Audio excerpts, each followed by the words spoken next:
అయ్యా మా పాపము మా క్షేమము ఏమో తెలియదు కానీ నాయన ప్రభా ఎంతో వేదనతో ఉన్నాము నాయన. మా కన్నీటిని దాటిపోయే దేవుడు కాదు నాయన. మా దుఃఖాన్ని నాట్యంగా మార్చే దేవా నీకే వందనాలు ప్రభువా. మా ప్రార్థన ఒకసారి మీరు ఆలకించండి నాయన. విశ్వాసముతో అడుగుతున్న వారి కన్నులు రెద్దము చేయనని చెప్తున్నాం కదా తండ్రి. అయ్యా మా సంఘంలో ఉన్న బలహీనలు మీరు ముట్టండి నాయన. ప్రతి ఒక్కరిని మీరు దర్శించండి నాయన. అయ్యా మా యొక్క గాని కూడా మీరు జ్ఞాపకం చేసుకోండి నాయన. అయ్యా గుండెలో ఉన్న కోవిడ్ నాయన మీరు కరిగించండి.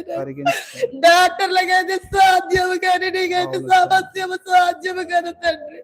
అయ్యా నీలో నిలకడగా ఉండే భాగ్యం మీరు దయచేయండి నాయన. అయ్యా అపవాది మాటలకి లొంగిపోయి ఉంటుంది నాయన. నీలో నిలకడగా లేదు నాయన ప్రభు. తనతో మీరు మాట్లాడండి నాయన.